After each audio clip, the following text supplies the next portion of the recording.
Back. We are here Sunday night after almost every wild card game is a wrap. It's chicken dinner. Joe O, Sammy P with you.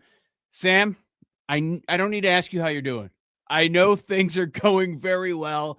It was dicey at moments. I thought McDermott made a very dumb decision in the end. None of that matters. Your Bills, a team that you have a ton of Super Bowl tickets on, got through against the Jaguars. Whew. I needed 17 to be the best player on the final drive, and that's what happened. Josh Allen was that guy.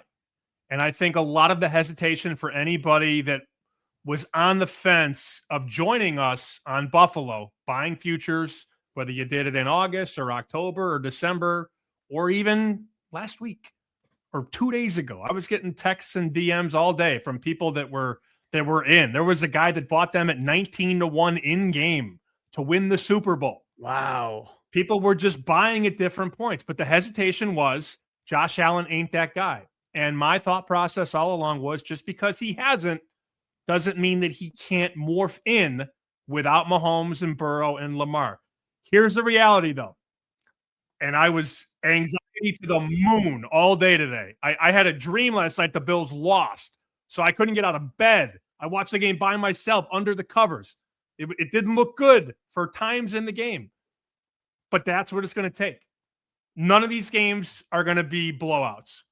Buffalo's going to be in every game, and it's going to be up to Josh Allen to get them home, and he did it once. Now you need 2 more to get to the Super Bowl.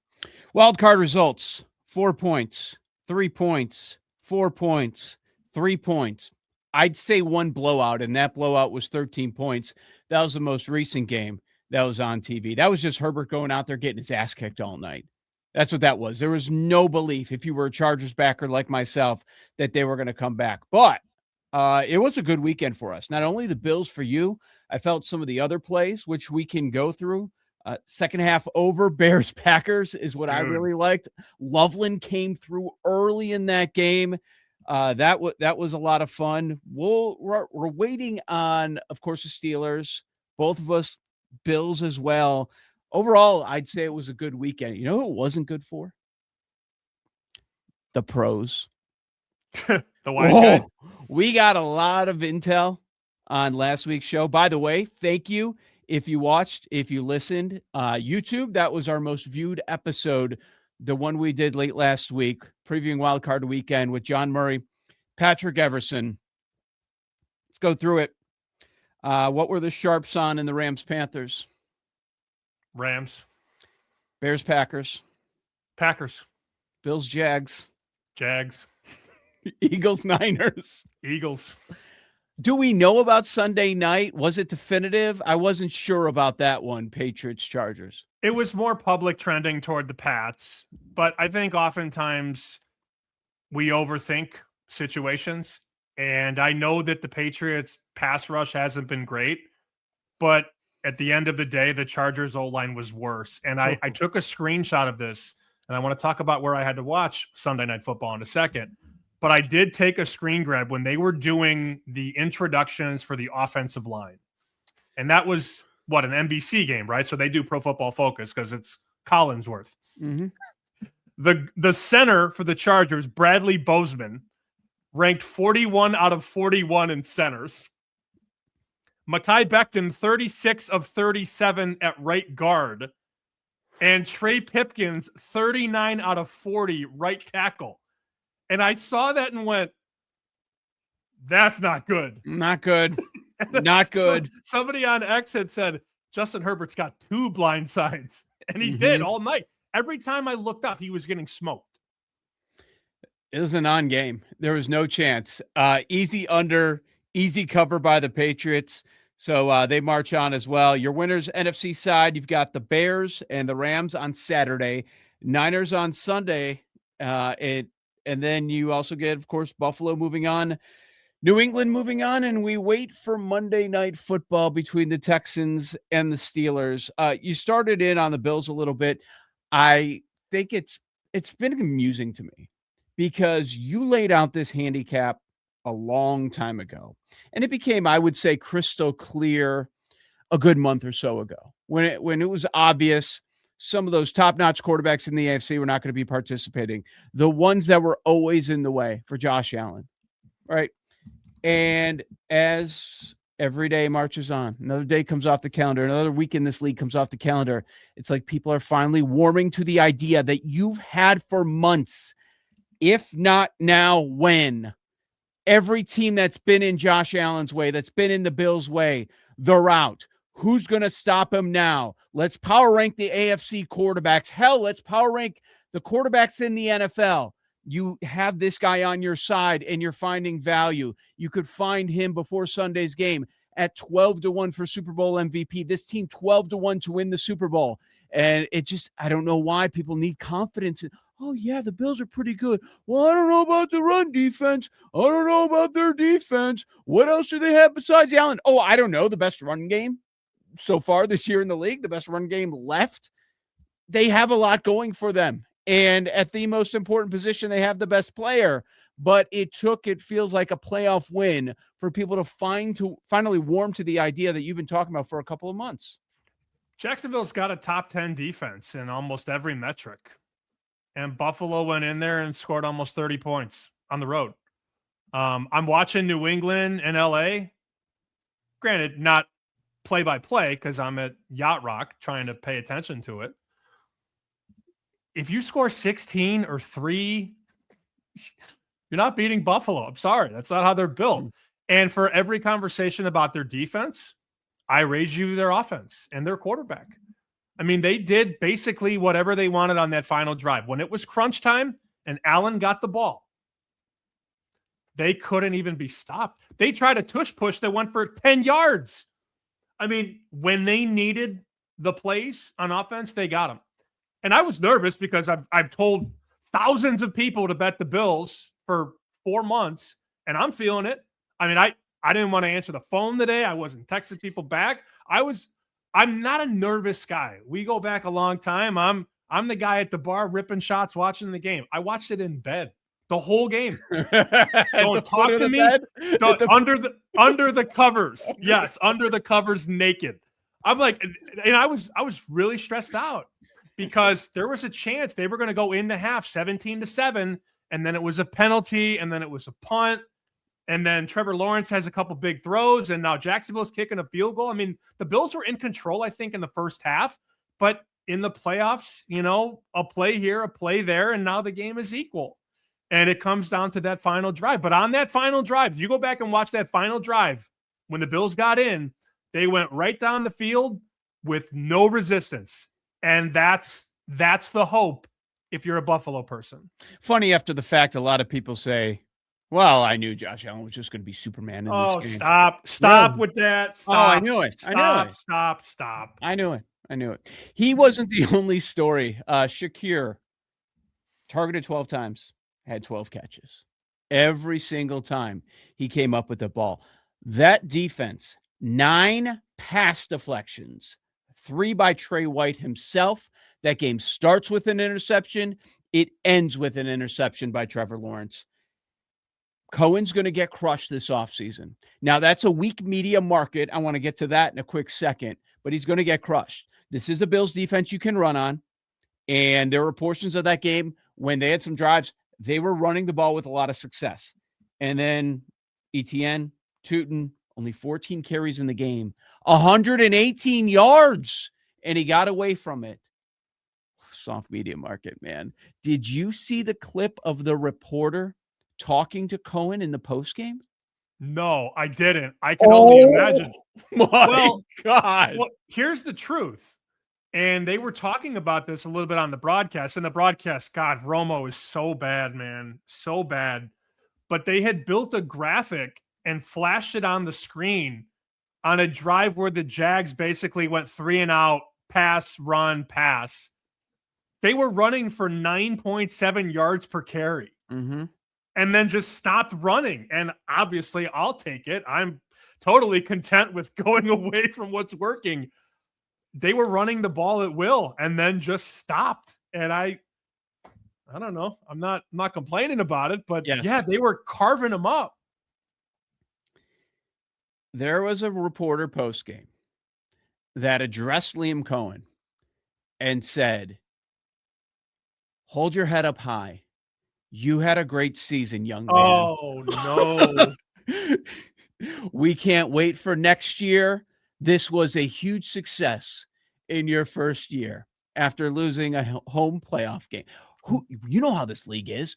Who knows that if you're going to get another chance? Who knows if you're going to get that at Trevor Lawrence moving forward? Who the hell knows how many opportunities? Go talk to a Commanders fan right now, how they feel about the future of this team.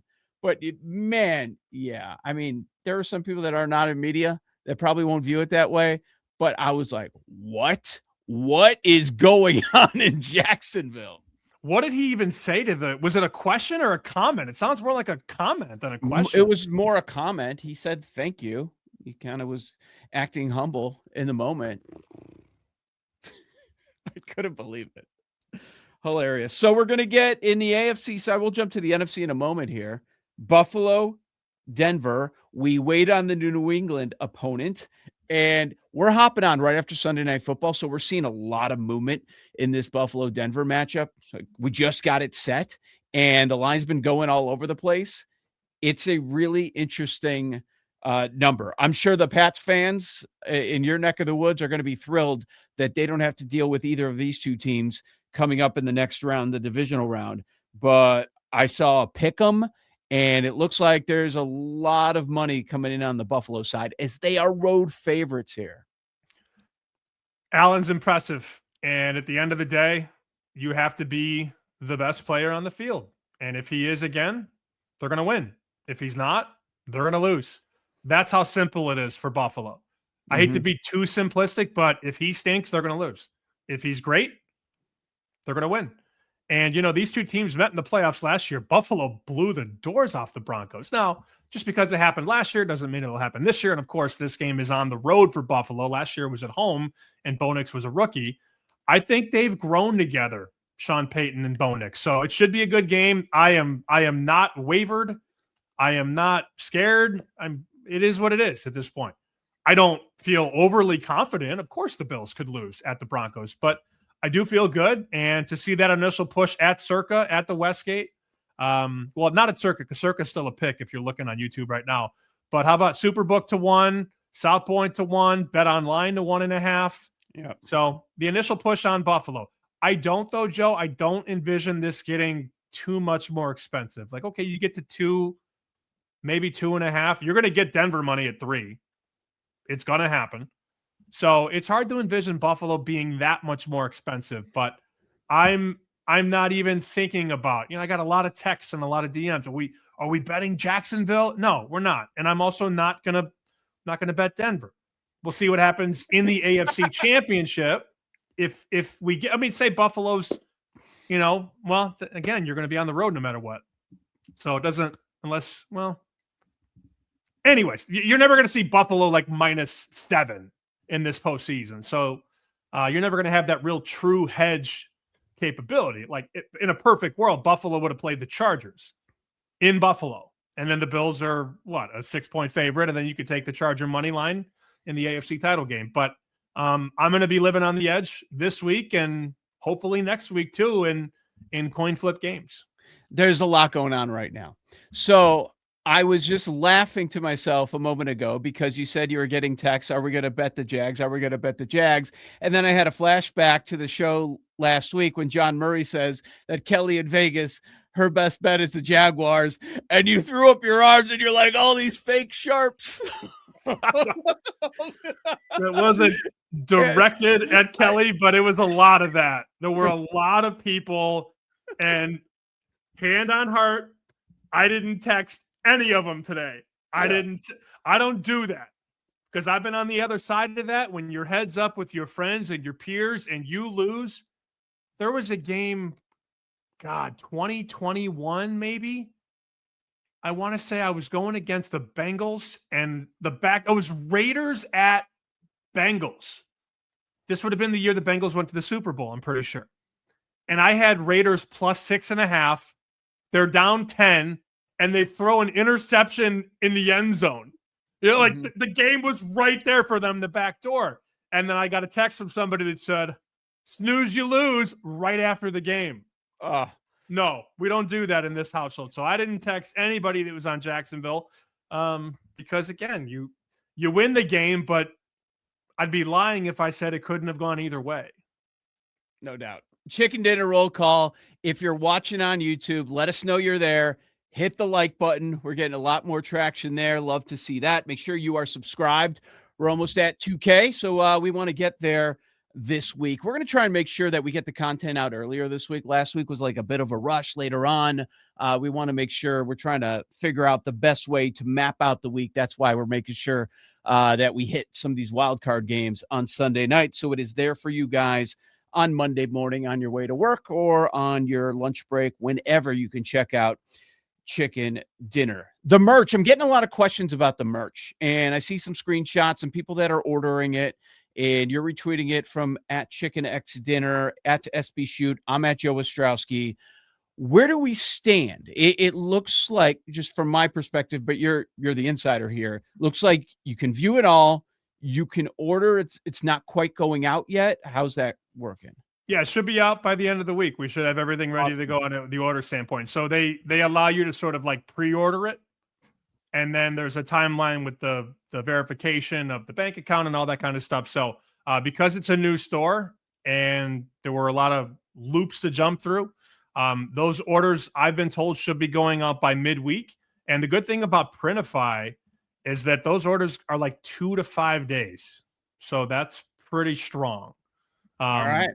The last merch place, it could take 2 to 3 weeks.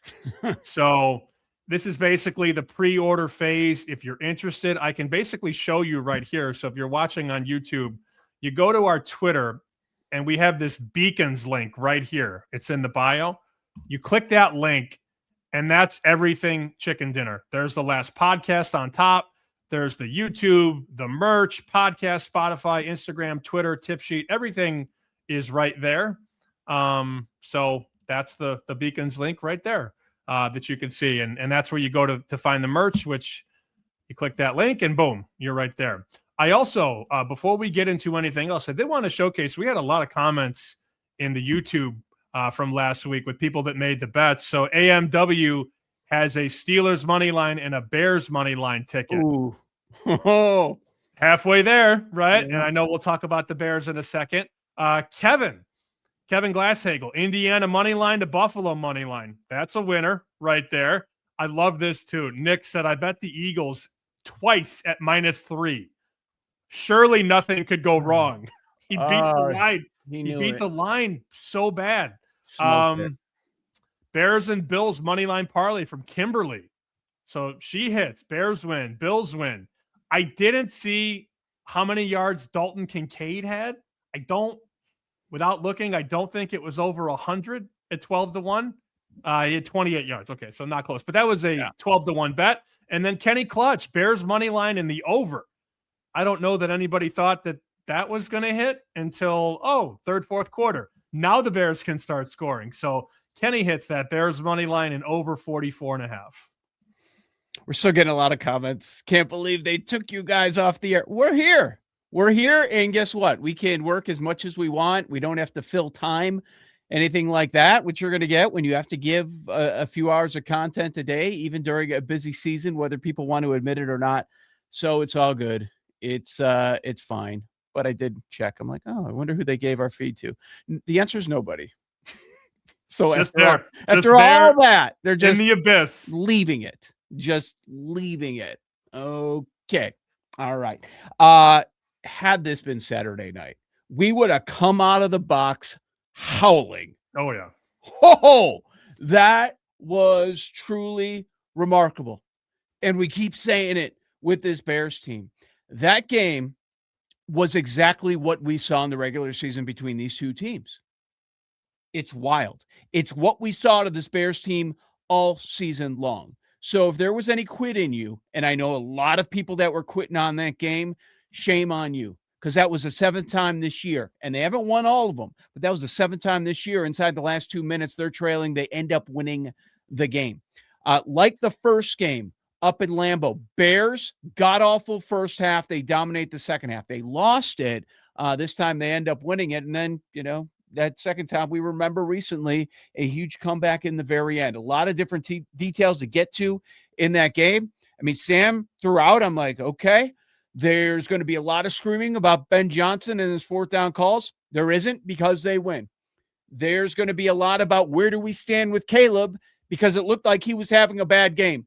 He didn't. It ended up being one of those games that people are talking about, and they're going to be talking about for a long time because of some of the throws that he was making to help win that game. In the end, he finishes 24 for 48. Nobody's going to remember that his completion percentage was at 50% because of what he was able to do. They do it. It's 21-3 at halftime. They find a way. The Packers get the ball to start the second half, and they still can't finish the job.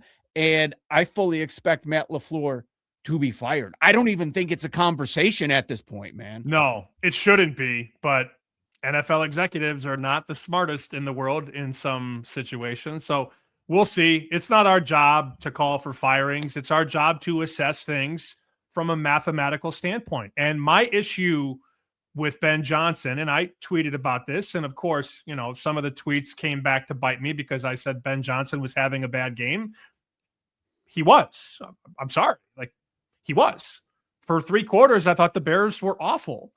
But again, the 7th time now where they're trailing 2 minutes or less, they play like so bad for 3 quarters, and then they play like the best team in the league in a 4-minute pocket in the 4th quarter. It's just not explainable. I was texting with some buddies who book in Vegas, and I said, what happened?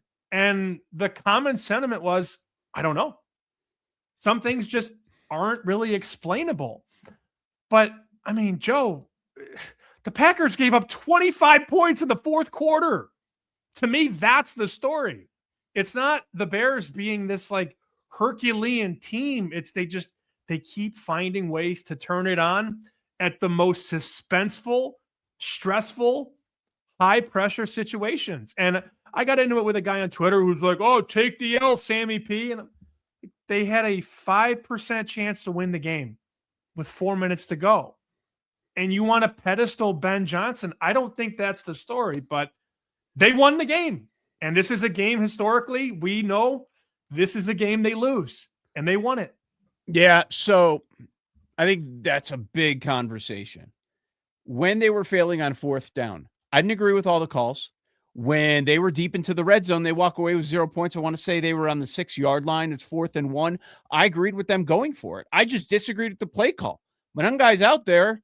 I'm expecting it to go to Monungai. And as many times as they were failing in that game, that's what I was expecting. Well, that's not Ben Johnson's way. It's not. And a lot of those times when he was making those calls, they were kind of stuck in no man's land. You're on the Green Bay 40. What do you want to do? Do you want to punt it? And maybe you'll get it inside the 10, which is very difficult to do. Or do you trust your offense and you're going to go for it? It actually ends up being an interception around the 10-yard line. So really not much of a difference. So I feel like some of the times they were going for it, it didn't really matter that they didn't get it because, okay, if you're not going to get it, an interception doesn't really do anything. It just struck me as a guy that has no trust in his defense. And I would agree with that. I'm there with Ben Johnson. I don't trust this Bears defense either, but they turned it on in the second half. Mm-hmm. That's how it started, those 3 and outs from that Packers offense. Then all of a sudden the Bears finally get on that scoreboard. So maybe he was proven wrong if that's what his thought process was. I don't think he would ever admit it, but I certainly do think it was part of it. The other part is I agree with you. Ben Johnson and Caleb Williams had a rough first half. But if we're going to criticize them for the first half, we've got to give them praise for the second half. The play calling was unbelievable. That 4th down pass from Caleb to keep that game going. Wild, man. They call him the Iceman. I get it, man. He does not give in to the pressure one iota. And I don't know that I've ever heard Soldier Field as loud as it's been this season. That's how this city feels right now. Yeah, my brother was at the game sending me videos down the stretch. My buddy Sweet Lips, who I've talked about, the big guy who's like 6'8", goes to every Bears game. He said this wasn't number one. He put Bears over Saints NFC Championship at 1. Obviously, bigger stakes, go to the Super Bowl. But he said this one's right there in terms of just the shock factor. And it looked like it was over. It's 21-3. You can't move the ball. You can't even move the chains.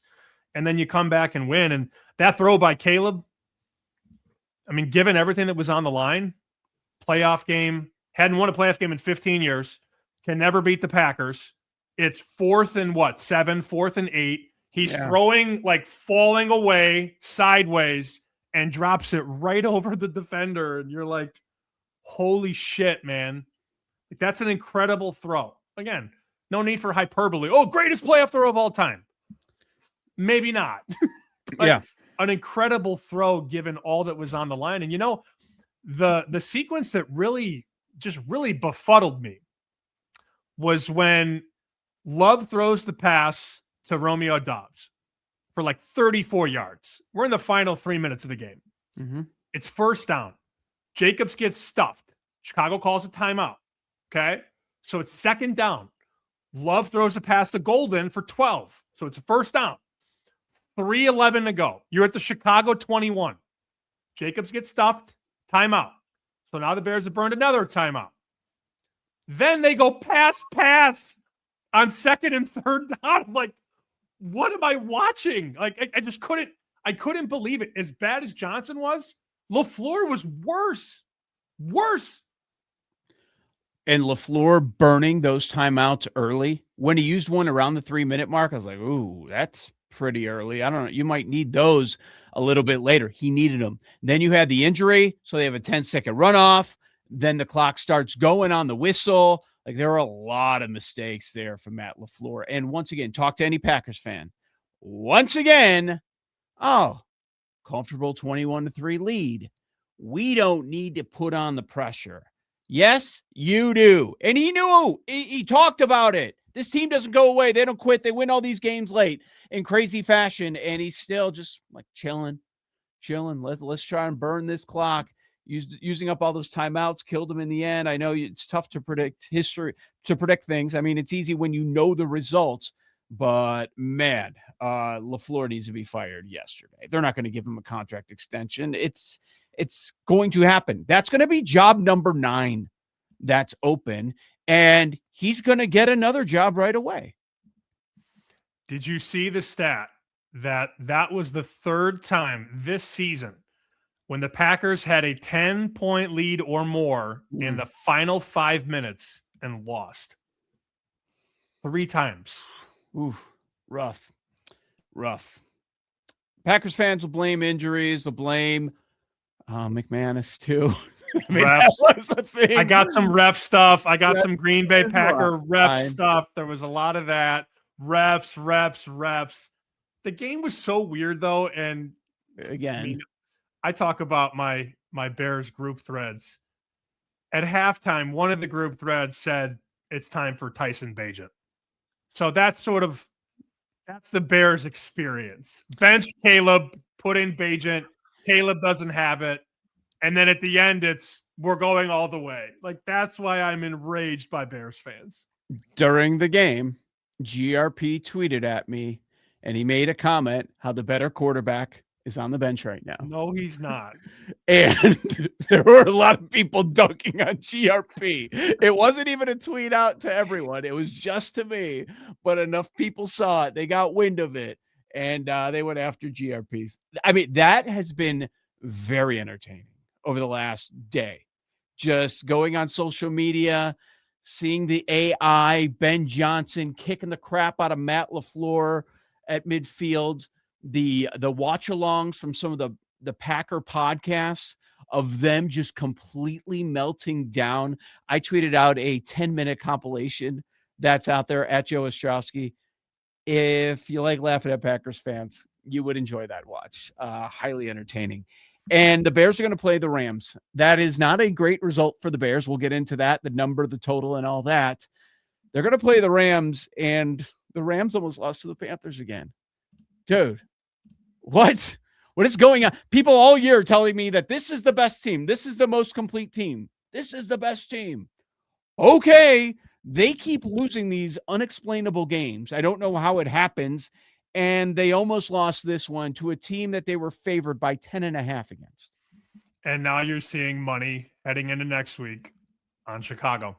That's the early move in that game, because the first number that I saw was LA minus 4.5. Me too. Well, ain't 4.5 anymore, partner, because we got some 3.5s and a couple 4s, but 3.5 at Chris at Pinnacle, 4 at Circa, 4 at Westgate, 3.5 at South Point. They're betting the Bears, and it does make sense because the Rams could have lost. I don't want to say should have lost, but could have lost.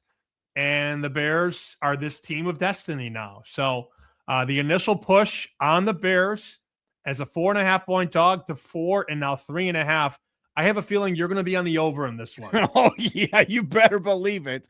The only question is, do we go full game over? Do we do second half over? Because the Bears start slow again. It keeps on happening.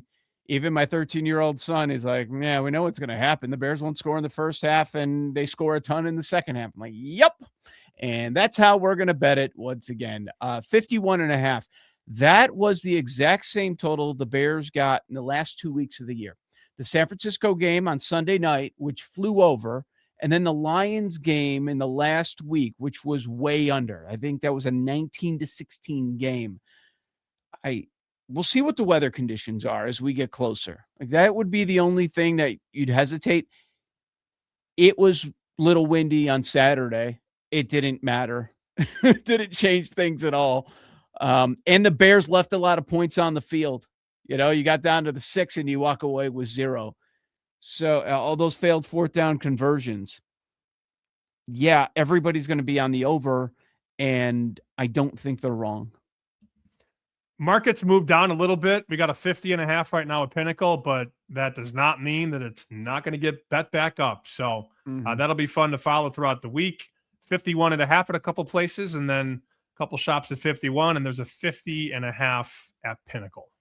Seattle, touchdown, home favorite, divisional opponent, total 45.5. Seattle with the rest. San Francisco off a Sunday game. So this is a Sunday to a Saturday, extra rest for Seattle. That'll be talked about a little bit, and facing each other for the third time this season. Shanahan and Saleh, buddy. They do it again. And they did flash a graphic up at the end of that game. Was able to watch a lot of that game. San Francisco, with 4 minutes to go, had 1 penalty. That's it. Just a clean game. A near perfect game in terms of the intangibles and not jumping off sides, not committing a holding penalty, no pass interference, right? I mean, they were as good as you can be in a playoff game. 1 penalty, 4 minutes to go in the game. That was the difference. And the Eagles had a lot of drops, man, a lot of drops. Devontae Smith, A.J. Brown, balls hitting them in the hands. I also think my one buddy who's a part of that move on Philly, when they laid 3.5 and 4, it got to 6 or whatever. He actually texted me this morning when Lane Johnson got ruled out and said, I'm getting off a lot. Oh, okay. And I mean, don't want to say that's the reason why they lost, but you would have loved to have had Lane Johnson out there. Not an excuse or anything, but that was just something that, did cross my desk. Like a guy saying like, oh, I just bet some San Francisco, Lane's out. That's a big deal. And it turned out to be a big deal. Can you really lay 7 with Sam Darnold in the playoffs? That's tough. Tough to do against an excellent coach and a team that knows you very well. Yeah, that'll be interesting. I don't know that a lot of people are going to be willing to do that. We mentioned that Buffalo-Denver number. Buffalo a slight favorite on Sunday night. We'll see if that sticks. And then we're waiting on the New England opponent. And Sam, what do you think the Bills Super Bowl number is after winning against Jacksonville today? I didn't even look. Not going to lie. I got it up here. What do you think it is? Well, if they were 12-1 this morning and the field got cut in half, 7-1. The ones that are updated, I see them down to plus 550. Woo! Let's go. Not only plus 550, but they're the third favorite behind the Seahawks and the Rams. And guess what? The Seahawks and the Rams can both not go to the Super Bowl. Like it just can't. It can't, or they both can't go. I should say. It's impossible for them both to go. Yep. Interesting. Really, really interesting. All right. We might try to do a futures one. I'd like to at some point this week, maybe tomorrow. We'll see how the schedule goes. Trying to get more content out and figure out that schedule for you guys. But we need to talk about Super Bowl MVP. Like, we're there. We somehow did not do that last week. We definitely need to do that. Tell me about Yacht Rock. What were you doing on this Sunday night? Most of the New England area locked in on their TV, watching the Patriots kick the crap out of the LA Chargers and Jim Harbaugh and Justin Herbert. It was just trying to come out alive here. But that's what a lot of New Englanders were doing. What were you doing? My buddy Jay and my buddy Drew are both huge Yacht Rock guys. They brought me to my first Yacht Rock years ago, and it's a good time. I would equate Yacht Rock. Let's put it this way. Yacht Rock is like a Snoop Dogg concert for white people. Does that make sense? Everybody's feeling good. The vibes are good. There's a lot of moving around. There's a lot of weed and a lot of drinks. So that's Yacht Rock. And it's, Steve Winwood and Toto and Michael McDonald and Boz Scaggs. They did the final encore was Baker Street by was that George Lafferty, I think. And the guy's out there. It's a cover band, of course, but he's out there just ripping the saxophone into the mic. Like they did a good show. But we're at the House of Blues, and there are 20 TVs at the House of Blues. 20. Counted them. Not a single one has the Patriots playoff game. Every TV is showing the live feed of the concert that we're literally watching. Yes. And I tried to grease the bartender. There was nothing you could do. It was a deal that was already predetermined. You could not watch the game. Now, look, did I pull out YouTube TV on my phone? Yes. Also not the point. I think you should have one of the 20 TVs on the playoff game.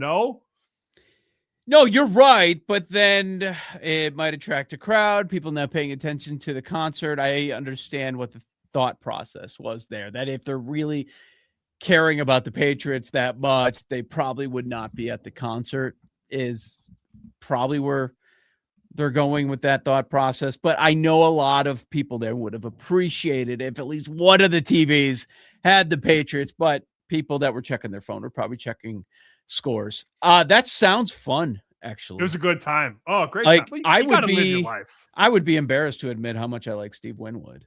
I think he's awesome. So yeah, I'm sure it was a fantastic time. Good stuff. It was a great show. And honestly, like all the stress I had earlier from the Bills, because the stress started in the morning. Yeah. And then the anxiety really started to build. I hate throwing that word around, but I was anxious. And I'm not an anxious person. But like 12:15, 12:30 Eastern, 30 minutes to kick. I'm a nervous wreck. And I don't have a good feeling about it. And then you get through that game and it's like, whew. That was the biggest decision of my weekend by far, because all of the equity and the liability and the future market and all that.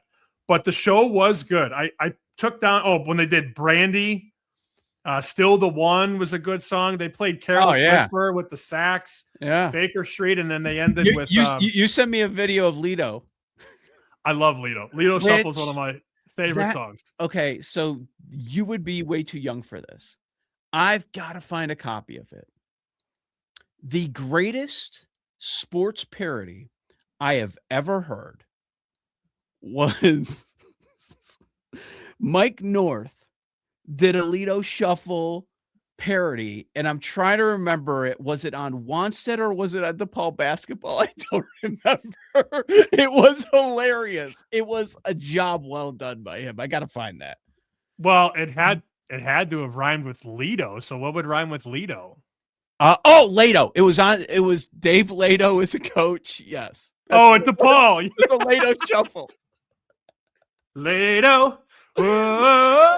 Yep. I had a good time. The problem was my buddies both didn't go because Jay had to work the Bruins game. And then Drew found out. I mean, we found out the playoff schedule last week. He is a diehard Pats guy. And he said, look, Ooh. I love Yacht Rock, but I ain't going.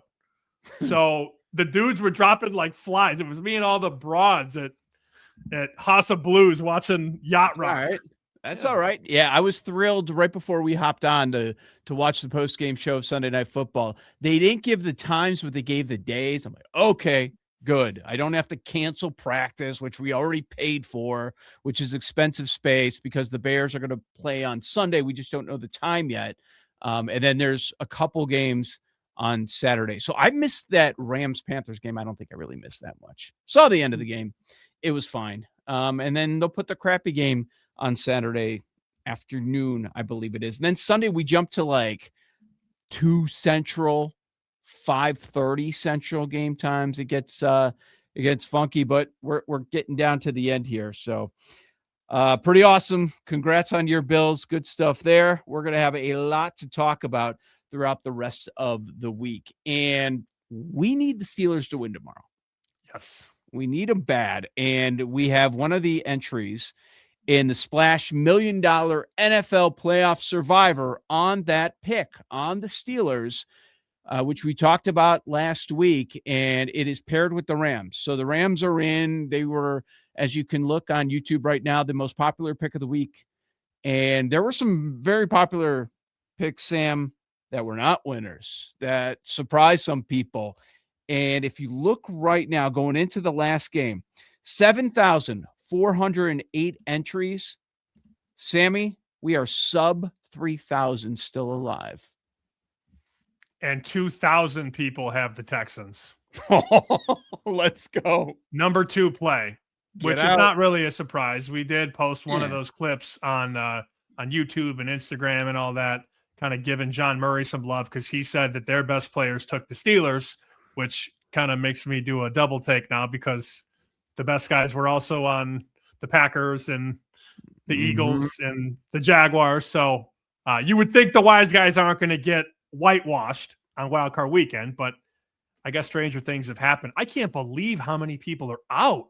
And also shout out to Splash and shout out to you guys because I was like, let's get to 6,000 people. No, they filled it. 7,400. There were people on Saturday trying to sign up and it was full. You couldn't get in. But 1,800 on Green Bay, 1,800 on Philly, 850 on Jacksonville, 580 on the Chargers, and 165 on Carolina, all out. If Houston goes down tomorrow, we're going to be around 1,000. Yep. We would be in a good spot, and it would be tough because you have to get 2 more victories coming up in the divisional round. Yeah, I took a look on Saturday about 3.5 hours before that first game just to see where it was at. I was like, whoa, there's less than 100 spots available. I tweeted it out, and then matter of minutes, that thing closed out. So, yeah, the pool fills, and it is a tough one because you have to save certain teams. So you also can't just take the biggest point spreads either because you need those teams down the road. So you got to pick really close games. So it's very difficult. So we need a dog tomorrow. Go Steelers. And Sam, looking at this number, we're still 3 at most spots. I see Bet365 threw out a 2.5, and it is 3 minus 105, minus 102 at some spots. Is this going to come off the 3 everywhere on Monday? I don't know. It is a very cheap 3, though, at a ton of places. I see 3 minus 103, 3 minus 105. Circa and Westgate have 3 even money.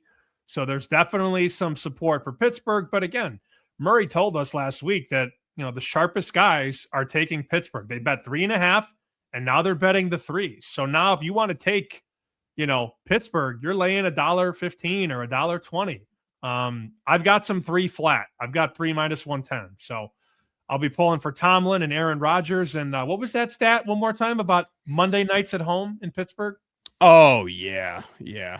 I could pull that one back up. It's something like 23-1 straight up. Oof. Pittsburgh does not lose at home on Monday night. And the only time they have in recent history was when there were no fans in the stadium. Whether it's Tomlin, whether it's before Tomlin, They just don't lose those games. Renegade's going to be playing. The stadium's going to be rocking. I think it's going to be a really cool scene. I don't trust that Texans offense. That's how we got there. If you missed it last week, we gave out Steelers +3. And if you know you're going to be betting that, I would take that sooner rather than later, so you don't get stuck with the 2.5 where you'd have to end up buying the 3. We'll be rooting for Aaron Rodgers in a big game. If you think about, we talked about this for years. Just pick the better quarterback. That's it. Allen, Purdy, May, Caleb, Stafford, Rodgers, question mark? Mm-hmm. Well, is that what happened in college football? Well, I guess Carson Beck, maybe not. But you can make that argument with Indiana week after week, not to take anything away from Moore. Thursday night, that was crazy. That was a bad beat if you were on the under. That looked good all game. And then you had 3 touchdowns in 5 minutes of game time for that thing to go over. Miami wins. Miami ends up covering. And, Friday, you didn't have to pay attention too long because that was another whitewash. Brian Gertch famously said on Bet Sweats, Indiana will go winless in the Big Ten. And I'm waiting for Indiana to lose a damn game this year. I went against them right away, too. I was out Friday, and I had my Ducks hat on and tweeted a picture on X, obviously. Let's go at Jeff Schwartz. And I hit submit, and then on the first play from scrimmage, Oregon threw a pick 6. And I was like, oh, that ain't good. Yeah, not great. I had Indiana in the first meeting. We took 7. We'll take 7 with Indiana. We liked Indiana in the Big Ten championship. We loved Indiana against Bama. And I'm so smart, so sharp. I went against the team because they were too popular. Mm-hmm. I did a radio hit. I do a lot on Fridays. I do one in Austin with my friend Trey Elling. And he goes, you're going against Indiana, huh? He goes, you've been on them all year. I'm like, they're too sexy. And he goes, I kind of get 2019 LSU vibes. And I said, that's exactly what I was thinking in the back of my head. They might just be too good. And the market may never catch up. Mm-hmm. I was on LSU a lot that year. I remember I was at Kentucky. I went down to a game. I did Kentucky Sports Radio. And then Kentucky was playing Tennessee, but that was the day that Burrow and LSU went into Bama. They were catching 6.5. And I was like, I'm taking the money line. I'm taking the points. And LSU just dominated that game. But then what did I do in that playoff? I went against LSU. I turned on LSU for no reason. It was just too popular. But sometimes in college, these teams are just too good. I mean, the 2020 Alabama team, the 2019 LSU team, this Indiana team, they're a freaking freight train. And I don't know if you saw a lot of the discourse online. There have been a lot of accusations thrown out about Indiana knowing the plays and Indiana knowing what you're doing. And I don't really want to get into all that. But, I mean, they study film better than any team I've seen in college. We have a number of shows before we get to that title game next Monday, but the game's in Miami. Doesn't matter. Let's call it 7.5. The Indiana Hoosiers favored in the championship game. Total of 48.5. A friend of ours, well, I'm sure many friends, because you have some Miami ties for sure, have futures on Miami. They're not quite sure what to do in this position as a massive dog. That could be something we could talk about later on this week. I'm not sure there's much you can do. Yeah. The Bear has a huge pot if Miami wins. I'm not going to put his business in the streets, but him and I were texting, and he's like, I would love for Miami to go up 7-0. And then I could, just take a little bit of Indiana, because you're not going to lay $3-4 on Indiana. Mm-hmm. That's not what people want to do for the most part. And we did get a lot of listeners that were, sending us tickets on Miami and all that. My stock was all in Beck. Heisman, not Miami title. I had Miami playoff, but on Bet Sweats in the summer, we talked about how good Miami was and how talented the roster was. And this is Mario's first full team, like 4 years. He's got all his guys in there. We definitely talked about how good they were and how they could make a run. My positions, though, were Miami playoff and Beck Heisman. And I wish I had this huge Miami future ticket. I don't. Yep, for sure. So we're going to have a lot of previews of that championship game. We'll get into all of that. And then, of course, multiple shows before we get to the divisional round. I'm going to try to put shows out every day. I'm not a Spotify guy. At least I haven't been, but I'm discovering what's really cool about Spotify. So I see why so many people use it. And one of the things, Sam, Apple Podcasts, which we've always promoted a lot because I think that's what most people are using. And that's what our numbers tell us. We promote the ratings and reviews. We read some of those. I know there's some that you have earmarked that you want to point out in just a quick moment. But Spotify, you pointed this out to me. I'm like, oh, you're right. You can make comments on various episodes. And people were doing that with the show that I did with Horvey, and you were making fun of him about some of the comments there, which was very good. But I love that interaction as well. So we're available, people. We tell you about all the ways to get in contact with us, social media. We read every comment on YouTube. We usually reply back to some of the ones. So another way is on Spotify, commenting on episodes. We had a listener named Ian who commented a couple days ago on your first episode with Horvey. He had a suggestion for the name, Turkey Sandwich, as opposed to Chicken Dinner. Someone on YouTube said Jorvy, which it made me laugh, but I don't know about saying Jorvy every episode. It's on Horvat. Just put it on him. I did. He's got nothing so far. He's in a garage recording a show. I don't know. I know. He was on every show on the internet last week. I saw him all over the place. A couple reviews I wanted to read. I'll blow through these. Jeff gave us 5 stars on Apple and said, I've been listening and interacting for these two so long to the point my friends know them. I like that. Appreciate the full spectrum look at the business while balancing fun and stupidity. 2 of the best since Illinois got a sniff of the legal betting pie. Tron C said, Sam and Joe do a wonderful job discussing marquee events and being accessible to veteran punters and also new casual bettors. Love their work and must listen every episode.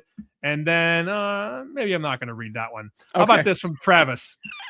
I know which one that is. Love the new format. You guys can be way more efficient and still distill knowledge in a much more entertaining way.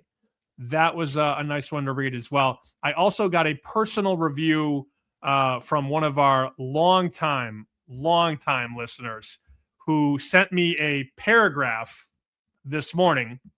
I don't know why he didn't leave it on YouTube or Apple or Spotify, but he said, I want you to read this.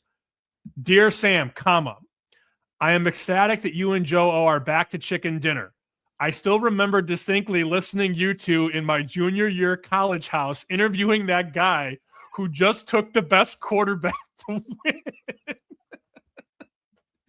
And he goes on to say, we're going to bet a bottle of tequila on Bill's Jags. He had the Jags, and he'd love to buy us a drink next time we're both out in Chicago. And go Hoosiers. That's from my buddy Pat, who says he's our most loyal listener and our biggest Indiana Hoosier fan. But we had brought that up on Bet Sweats, one of our final shows together, about Mark Jorstad, who came in second in the Westgate contest the one year by just picking the better quarterback. And Pat listened to that episode when he was a junior in college. It was so funny because you were so pissed.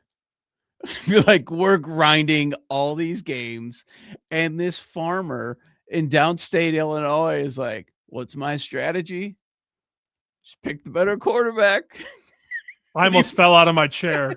We were taking the Browns plus the points. We were taking the Niners plus the points. We were taking rookie quarterbacks. We were fading the Dallas Cowboys. Dak and Zeke went 13-3. We were grinding.